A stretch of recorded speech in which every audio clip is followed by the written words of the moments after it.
Convido você para que abra a sua Bíblia.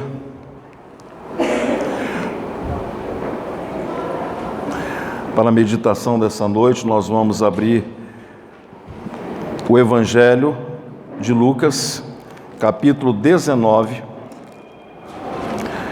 verso 41 em diante. Assim nos diz a palavra do Senhor.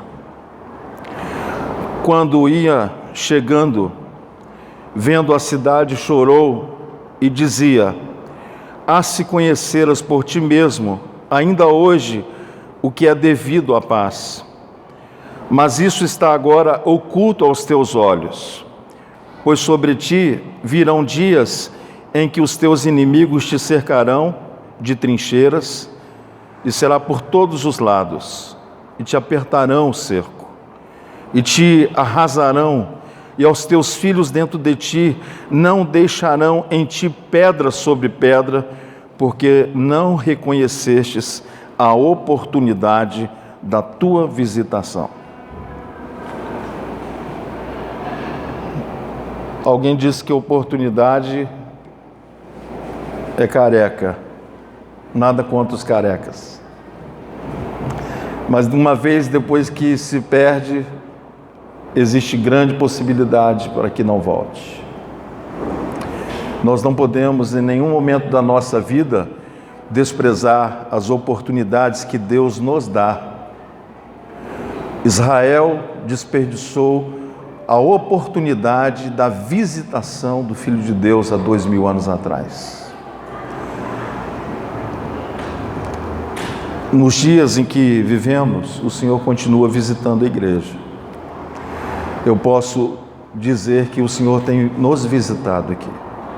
O Senhor tem nos abençoado com a sua palavra. O Senhor tem respondido às nossas orações. O Senhor tem tratado com cada um de nós com amor, com carinho, com zelo. O Senhor tem cuidado de nós.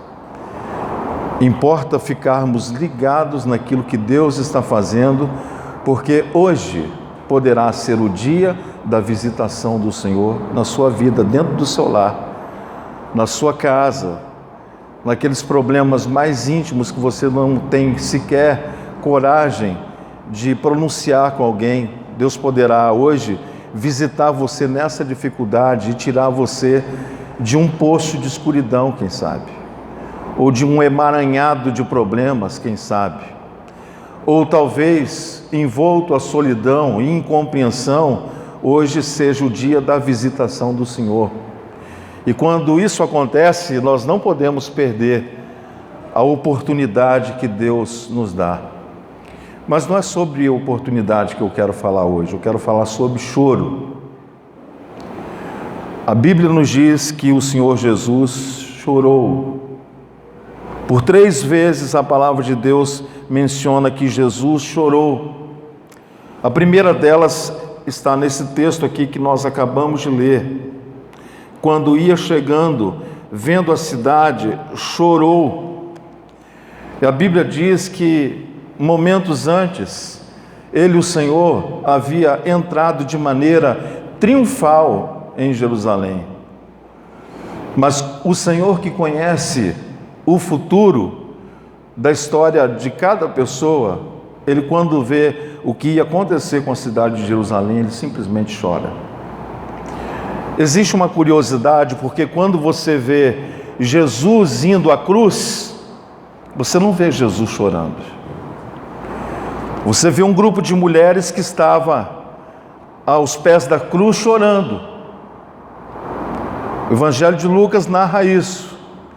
E naquela hora, mesmo arrebentado, torturado, com seu lado todo machucado, ensanguentado, o Senhor vira para aquelas mulheres que estavam ali corajosamente aos pés da cruz, chorando por ele, mas ele não estava chorando.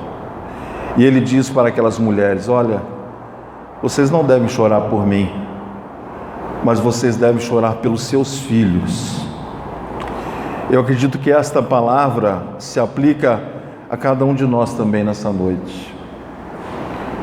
Chegou a hora de a gente parar de chorar um pouco E chorar pelos nossos pecados, sim, mas chorar para que Deus tenha misericórdia da geração que sai de nós. O que vai ser dessa geração, irmãos? Jesus entra em Jerusalém e ele vê o que ia acontecer com Jerusalém, o que de fato aconteceu no ano 70 da nossa era cristã, onde não ficou uma pedra em Jerusalém que não tenha sido derribada. Mas por que Jesus chorou? A primeira vez Jesus chorou por isso. A segunda vez a palavra de Deus diz que Jesus chorou quando estava de frente para o túmulo de seu amigo Lázaro, morto já há 4 dias. E quando ele olha para aquelas pessoas ali, sem esperanças, tomadas por dor, Jesus simplesmente faz a mesma coisa. Jesus chora. E essa palavra é por demais impactante, porque Jesus chorar significa Deus chorando. Não é um homem chorando, é Deus chorando. Jesus é Deus. Jesus chora diante de Jerusalém e Jesus chora diante do sepulcro de Lázaro.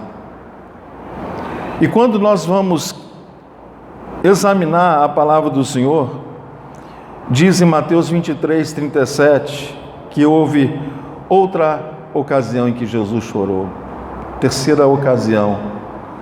Diz assim, que ele estava olhando para Jerusalém e ele diz: Jerusalém, Jerusalém, você que mata os profetas e apedreja os que lhes são enviados, quantas vezes eu quis reunir a seus filhos, como a galinha reúne os seus pintinhos debaixo das tuas asas, mas vocês não quiseram. E ele chorou. Ele chorou. E ao olhar para cada um de nós hoje, eu me pergunto, será que o Senhor está chorando? Será que o Senhor Deus, ao olhar para a nossa vida, Ele chora? Será que Ele continua chorando? Esta fala minha não é uma fala para mexer com as suas emoções, mas eu sou apenas um mensageiro do Senhor e eu quero que você se pergunte, será que eu tenho feito Deus chorar com a minha vida? Porque os motivos que fizeram o Senhor Jesus por 3 vezes chorar são os mesmos, são iguais. A falência da humanidade, imersa em pecados, a dificuldade do homem crer na palavra de Deus, quando Deus diz ao homem, eu amo você. E quando nós declaramos para o pecador, Jesus ama você e Jesus tem um plano para você. E quantas vezes, no dia da visitação, nos cultos, nas igrejas, nos becos e nos valados, aí, por aí, vida afora, a oportunidade tem sido estendida ao ser humano e o ser humano tem feito pouco caso com a hora da visitação. Então eu quero falar nesta noite sobre alguns pontos pelos quais Jesus chorou e que pode ter muito a ver com você e comigo nessa noite.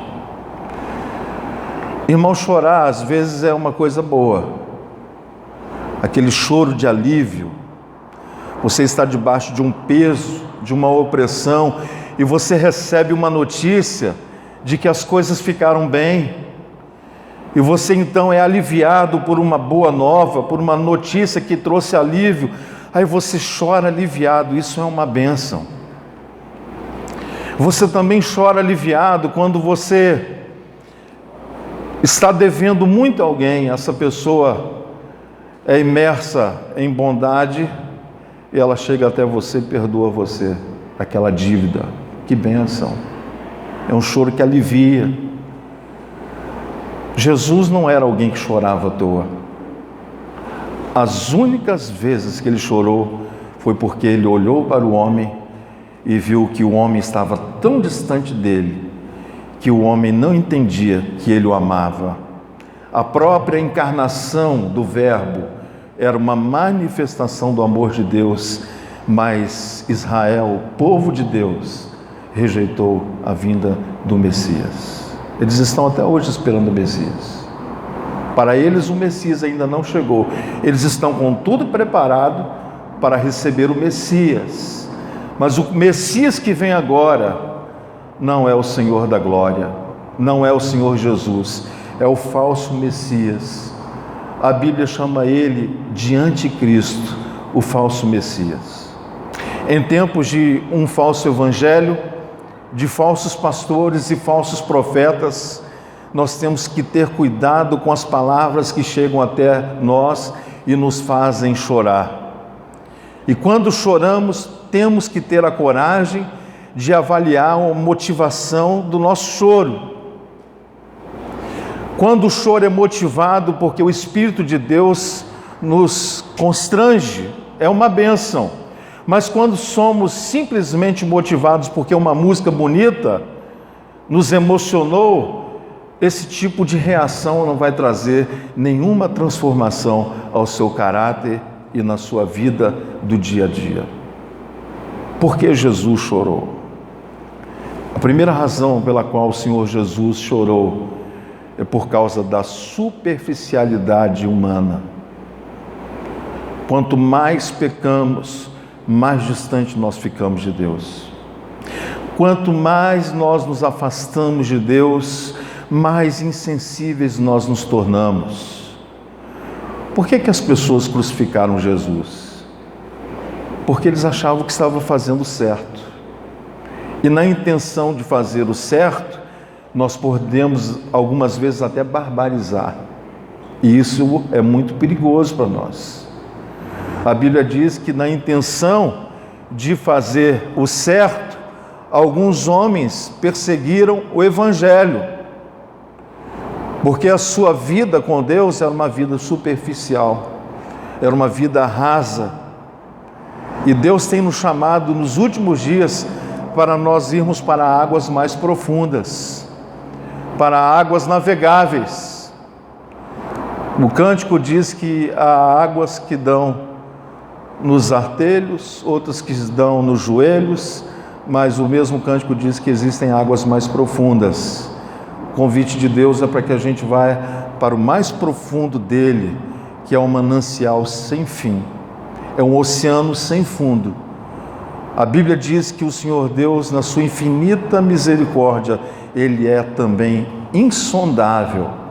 Quanto mais nós buscamos, mais descobrimos que temos muito a descobrir da parte dEle. Então Jesus chora, porque Ele conhecia o destino de Jerusalém naqueles dias, décadas, poucas décadas depois da sua assunção, do seu retorno ao céu. Jesus chorou por causa de Lázaro, que tinha uma família que não acreditava no poder dele, de alguém que pode ressuscitar dentre os mortos. E Jesus chorou porque Jerusalém, além de matar os profetas e rejeitar aqueles que lhe foram enviados, e também naqueles dias estavam rejeitando a vinda do Filho de Deus. Então não é simplesmente Jesus que chora, é Deus quem chora. E Jesus chora por causa da superficialidade daquelas pessoas. Segunda razão, uma vida superficial, ela poderá ser também acompanhada de uma vida de religiosidade. Nós temos que ter cuidado, porque em nome da religiosidade, muitos pecados hoje têm sido cometidos dentro da igreja. E quando alguém é repreendido, a pessoa diz assim para o outro: ô menino, deixa de ser legalista, você está sendo religioso. Mas não é disso que o texto se trata. A Bíblia diz que eles rejeitaram Jesus porque a sua religiosidade era cega, a sua fé era vã. Se você depositar fé em algo errado, você vai ter uma fé vã. Você vai estar como quem corre atrás do vento. Se você olha o texto que nos serve de base, você descobre que naqueles dias em que Jesus entra em Jerusalém, montado em um jumentinho, eram dias de festas. Festejava-se a festa dos pães ázimos. e Jesus entrou e foi ovacionado, foi aplaudido, e as pessoas gritaram: bendito aquele que vem em o nome do Senhor, e o aplaudiram e gritaram novamente: hosana, hosana, e com palmas das mãos foram abrindo um caminho para o Messias de fato entrar. Mas a religiosidade cega, a religião cega. Você tem tido uma vida de experiência com Deus ou uma vida religiosa? A religião vai engessar você. Nós temos aprendido e compartilhado com os irmãos aqui que Deus não veio com Jesus para fundar uma religião, não foi Ele que fundou o cristianismo. O cristianismo é mais um de muitos ismos. Jesus veio e nos falou: aqui veio, eu vim para que vocês tenham vida com abundância, ponto final. A vida abundante é uma vida fora da religião. A religião, por melhor que seja a intenção da própria palavra de religar o homem com Deus, ela é insuficiente para descrever o que veio fazer o Filho de Deus na vida de cada um de nós, seres humanos. Ele veio nos religar com Deus, sim, e nos trazer vida plena novamente. Por isso ele chorou. Quando Jesus olha para cada um de nós nessa noite, qual é a reação dele ao saber que você recebe esta palavra como está recebendo? Talvez alguns não tenham coragem de dar com os ombros, mas no coração está dizendo: isso não é para mim, eu não sou assim. A sua fé é uma fé profunda ou é uma fé superficial? Eu vou diferenciar uma coisa da outra para você entender. Pessoas que têm uma fé superficial, ela se contenta com pouco.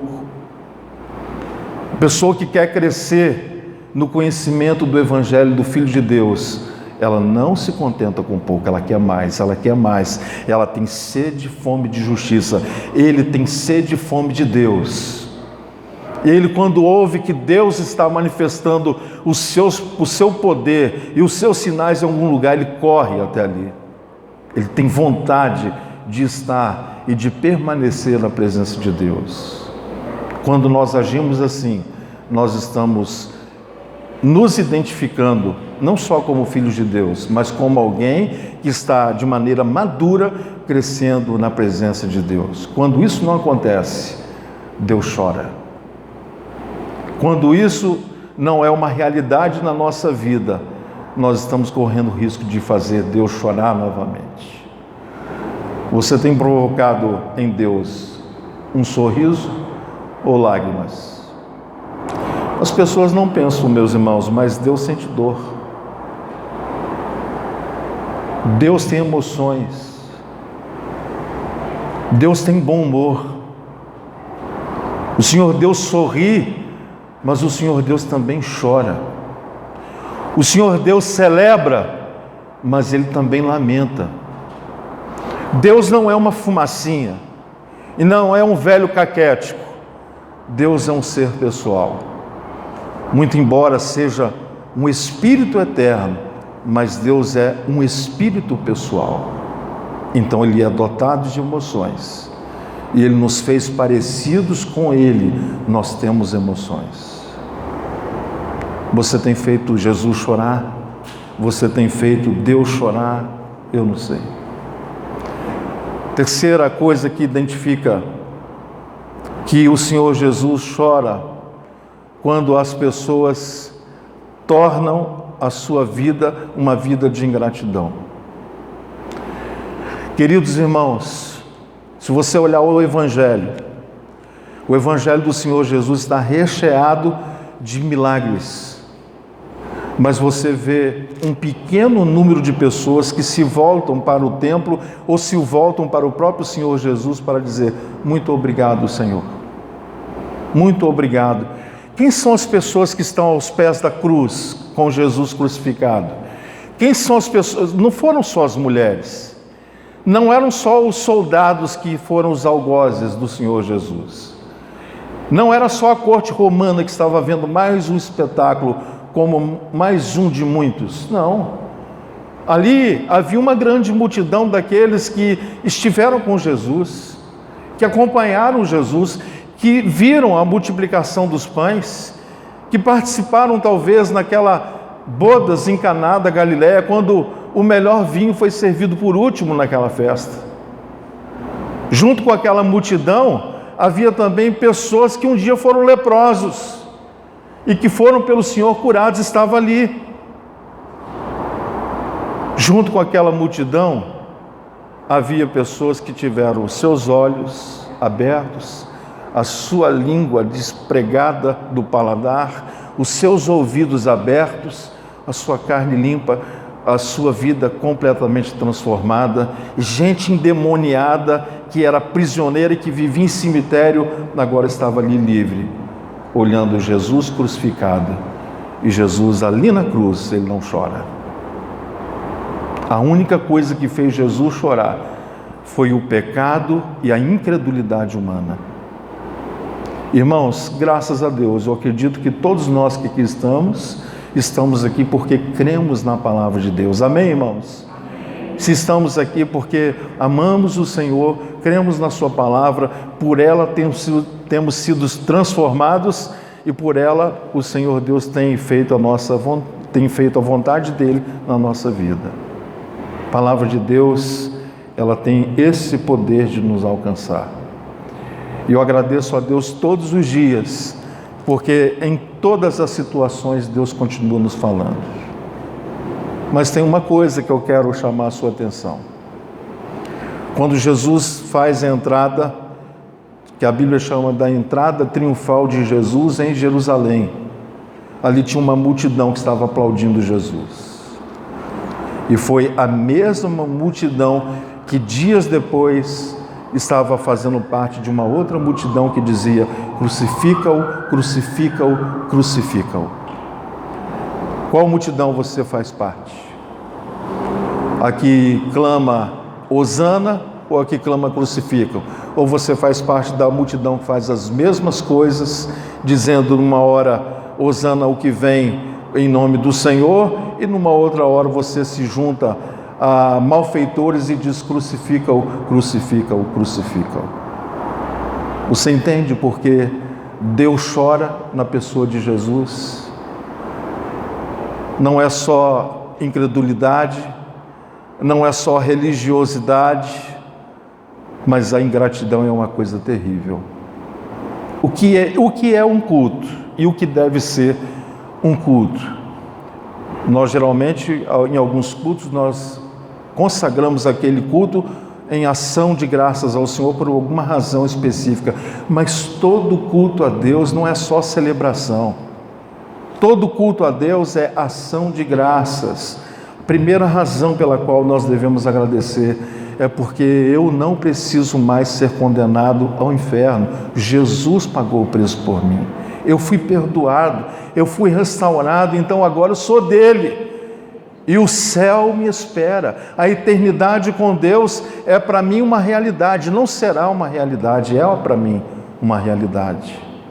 Segunda razão pela qual nós podemos agradar a Deus com um culto de ação de graças é porque Ele não só é aquele que perdoa as nossas iniquidades, mas Ele é o mesmo que sara as nossas enfermidades.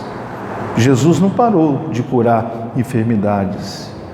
Você que me ouve, seja aqui no templo ou você que vai depois acompanhar esta mensagem gravada, Deus continua sarando, curando pessoas enfermas e desenganadas dos médicos e da ciência. Mas se você não crê, você poderá correr o risco de gastar todo o seu dinheiro e ainda perder a sua própria vida. O Senhor é aquele que perdoa pecados e o Senhor é aquele que cura as nossas enfermidades. Um dos nomes do Senhor Deus,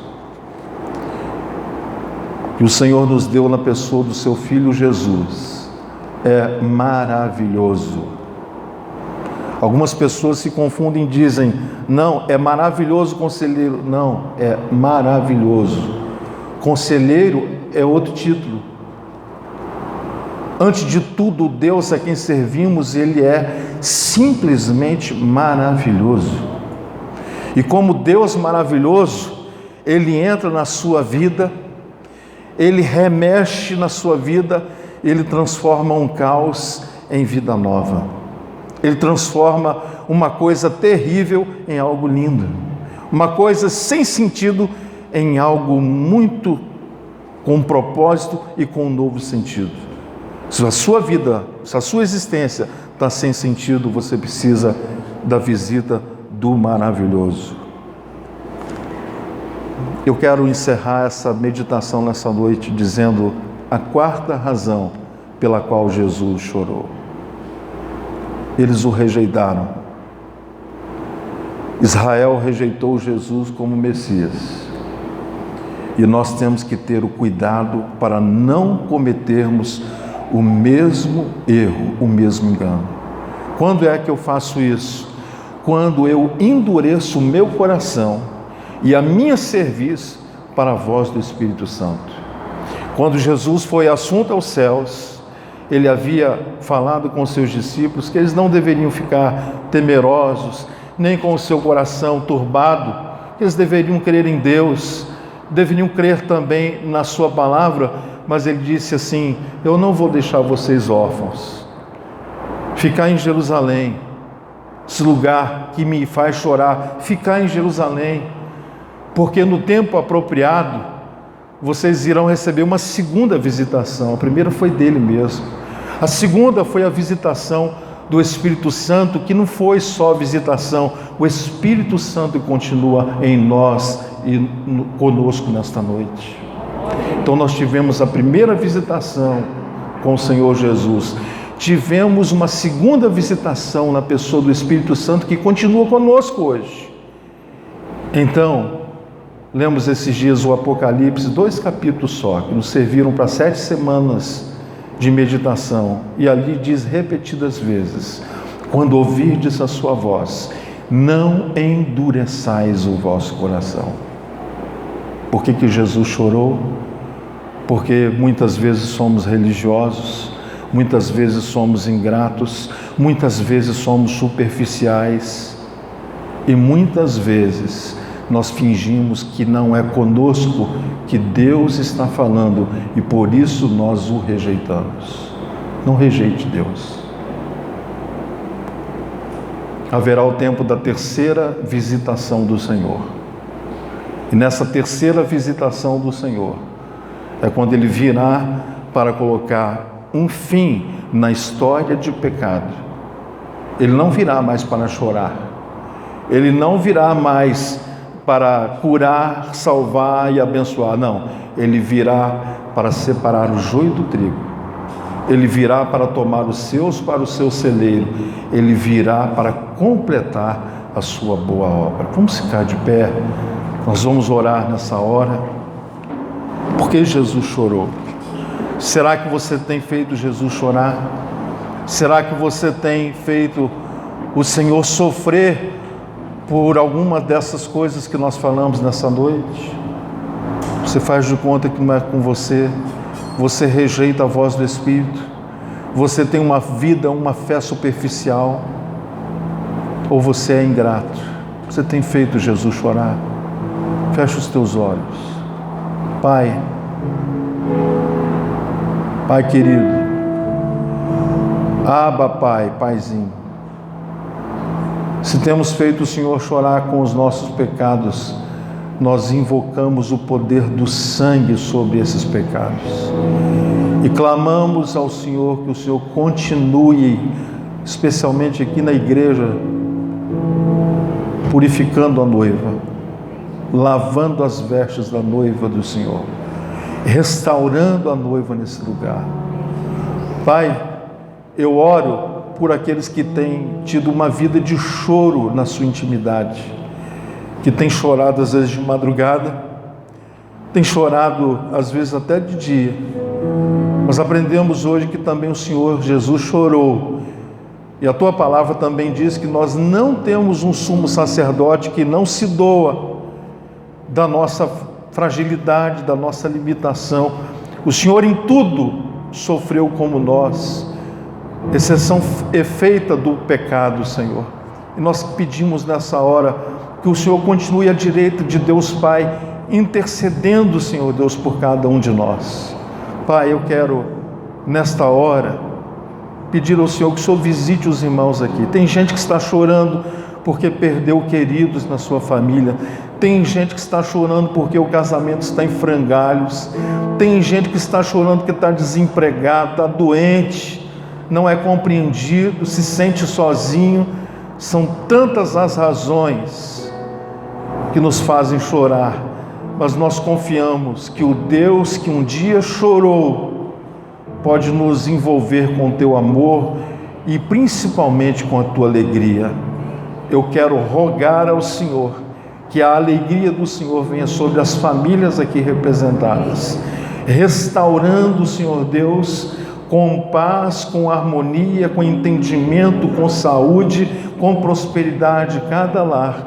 Assim eu abençoo os meus irmãos, para a glória do Deus Pai, do Deus Filho e do Deus Espírito Santo. Amém e amém. Podem sentar, meus irmãos. Passo a palavra à dirigente.